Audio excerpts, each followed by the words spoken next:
લક્ષ્ય ન્યૂઝ, એક નજર, એક લક્ષ્ય. જોટાણા તાલુકાના છાલેસરા ગામે વિહત માતાનો ચમત્કાર. જોટાણાના છાલેસરા ગામે ખેતરમાં શીદળાના ઝાડ નીચે વિહત માતા 18 મહિનાથી પ્રગટ થયા છે અને જ્યારે લોકોમાં મોટો મહેમાનો ચમત્કાર સાંભળી માનવ મહેમા દર રવિવારે દર્શન કરવા ઉમટી પડે છે. કચ્છી વિહત માતા તરીકે પૂજાય છે અને આ વિહત માતાનો ચમત્કાર દુખિયાના દુઃખ મટાડવા, શ્રદ્ધાથી બાધાથી દૂર થાય છે. એવી રીતે આ માતાજીનો ચમત્કાર સાક્ષાત ગાદી ઉપર ભુવાજી બેસે છે. ત્યારે બધી જ તમારા દુઃખોની વાતો કરીને દુઃખ દૂર કરવા 5 રવિવારના દર્શન કરવા આદેશ આપે છે અને એક પણ પૈસો માતાજીના પારે અને ગાદી ઉપર નહીં મૂકવા કહે છે. ભુવાજી સવારથી જ સાંજ સુધી ગાદી ઉપર બેસે છે અને ભુવાજી કહે છે કે જે દુખિયારા મારા પાસે આવે એના માટે સેવા તરીકે ફૂલ નહીં તો ફૂલની ભાખડી, એવી રીતે સન્માનથી બપોરે અને સાંજે પ્રસાદ પીરસાવડાવે છે. માનવ મહેરામણ એક પોતાનું દુઃખ દૂર થાય છે, એક એવી રીતે માતાજી સામે શ્રદ્ધા રાખીને આસાન રાખે છે અને એટલે માતાજી શ્રદ્ધા સાથે કામ કરે છે. જરૂર એક વખત દર્શન માટે આવો અને દુખિયારાના દુઃખ દૂર થાય તો બીજા દુખિયારાને પણ માતાજીના દર્શન કરવાનો આદેશ જરૂર પહોંચાડશો. ભીખાભાઈ એસ પટેલ, જોટાણા. મારું નામ વિપુલ પટેલ છે. હું સાલેસરા ગામનો વતની છું. અહીંયા અમારા શ્રી સિદ્ધરાવાડી વિહત મેળી માનું પ્રાગટ્ય સ્થાન છે. આશરે કદાચ 15 મહિના જેવું થયું છે અહીંયા અને અહીંયા પ્રગટ થયા છે. આજ નરેશ ભુવાજીના કોઠે વિહત મેળી આવે છે અને અત્યારે હાલ જોવા જઈએ તો એના પરચા બહુ અપરંપાર છે. અમે જ્યાં સુધી હું જોઉં છું ત્યારે હું એજ્યુકેશનવાળો માણસ છું. મને આ બધામાં પહેલાં એવું નહોતું કે આરું દેવ હોય કે ના હોય, ઘણો બધો મને પ્રશ્ન થતા હતા.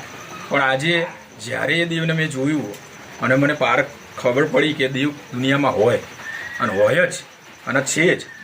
આજે તમે એકવાર ખાલી મુલાકાત લઈને જુઓ કે દેવ કેવું છે. આજે અમે અત્યારે હાલ અમારા 15 મહિના જેવું થઈ છે. અહીંયા ઘણા બધા દુખિયારાઓ આવે છે અને એમનું દુઃખ દૂર થાય જ છે. એ અમે પાઠ ઉપર જોઈએ છીએ. બીજું એ કે જ્યારે દુખિયારા આવે એને ધર્મ અમને શીખવાડ્યો છે કે જે દુખિયારાઓ આવે એને તમને ફૂલની પાકડી ભોજન એમને આપો. એટલે અમે અત્યારે સદાવ્રત ચાલુ કર્યું છે.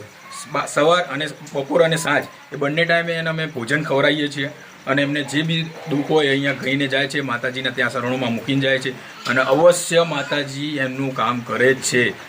એવું અપરંપાર હતા પરચા એના બહુ અપરંપાર છે. એકવાર તમે અવશ્ય મુલાકાત લો આ સિદ્ધરાવાડી વિહત મેળીમાંનું. હું એમનો સેવક જ છું. આજ તમે નહીં માનો કે અહીંયા એને બહુ બધા એવા કામ કર્યા છે કે જેનું અત્યારે મારાથી વાત જ થાય એવી નહીં કે એને કેવા કામ કર્યા છે. બસ હું આ મારા માધ્યમથી, મીડિયાના માધ્યમથી આટલું કહેવા માગું છું કે અહીંયા આવો, જે તમારું દુઃખ હશે એ આ વિહત મેળી પૂરું કરશે. જય માય જય વિહત. મારું નામ રાકેશ પટેલ છે. હું અમદાવાદથી આવું છું. હું પહેલાં મને ન્યૂઝ મળ્યા કે અહીંયા કંઈક સારું સિદ્ધરાવાડી વિહતમાં સારું બધાના કામ કરે છે. તો મને બી એવી તપાસ થઈ, ઈચ્છા થઈ કે લાવ હું એકવાર દર્શન કરવા જઉં. તો મેં પહેલાં શરૂઆતમાં રવિવારે હું આવ્યો, 2-3 રવિવારે હું આવ્યો ત્યારે મેં બધું જોયું અને તપાસ કરી કે કેવા લોકોના દુઃખો દૂર થાય છે.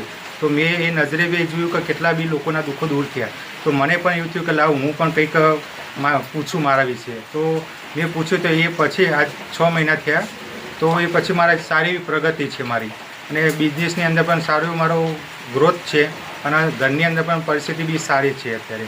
અને અહીંયા અમારું વિહત મંડળ કરીને એક મંડળ ચાલે છે જે સદાવ્રત છે, જે ફૂલની પાકડી આપીને જે દયાળુ ભક્તો છે એમને બધાને ભોજન સવાર સાંજે અને સવાર બપોરે બી આપે છે અને ચા પાણી નાસ્તો પણ છે.